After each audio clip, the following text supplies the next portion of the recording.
Recently, Supercell released a brand new, somewhat unique card, and as we all know, new cards are often a little bit too overpowered.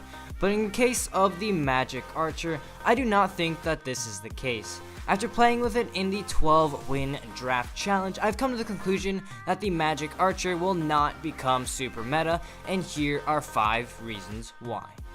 Number 1. Dies to Fireball and Poison. This is by far the biggest thing that will keep the Magic Archer in check.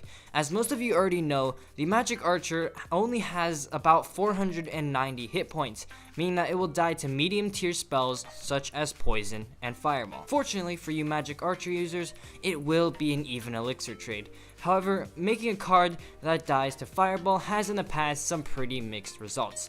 Let's take a look at the Electro Wizard, for example. When the Electro Wizard was released, he did die to Fireball. This led to his usage rate to be so low that Supercell had to buff its hit points. After that buff, Electro Wizard became a super popular and meta card.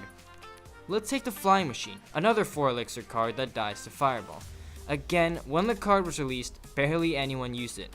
However, despite its weakness in hit points, it eventually did find its way into the meta and in the competitive play without a hit point buff. These previous mixed results make it really hard to see how the Magic Archer's low hit points will be received, and definitely will stop the Magic Archer from getting too popular. Number 2. Small Area of Effect. Now, despite the Magic Archer doing AoE damage, I believe that Supercell thought the card's splash attack very well. It has a long range, but the arrow itself is very thin. In fact, it actually struggles against spam cards such as Goblin Gang, as it'll only hit 1 or 2 goblins in one shot. This once again will keep the card in check, as any troop who can reach things 11 tiles away will be quite overpowered. Just imagine a bowler that can bowl that far. Yeah, that wouldn't be pretty. Number 3. Low DPS. Again, I think that Supercell thought this card's stats out really well. Now, when you hear about the Magic Archer's low 96 damage, you might think that it sucks, and it does way too little damage. Now, even though that is partially true, its low damage output also, again, stops it from becoming too overpowered. In fact, it can't even one-shot a goblin. Just think about it. The fact that the Archer can hit something 11 tiles away is super unique, and lowering its DPS is one of the most effective ways to prevent a card from being too overpowered.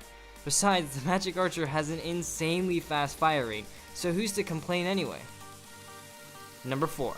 Better alternatives. This is a point that a lot of people are worried about. I see this comment on videos on the Clash Royale Reddit, and it's partially true. I think that there are better replacements for the Magic Archer. Now, although I do think that there will be decks that work best with the Magic Archer, you can't just slap it in any deck and expect it to work. Royal Ghost. For example, if you need a card that does range splash damage, then use Princess. It does a better job. And if you need close range and heavy splash damage, then use troops like the Executioner and the Bowler. They have more hit points and higher damage per second. So as you can see, there are definitely better alternatives for the Magic Archer, and you don't really need to worry if you haven't unlocked them yet. Number 5. Higher skill cap. Last but not least, the Magic Archer actually requires a higher skill cap than most other legendary cards to use.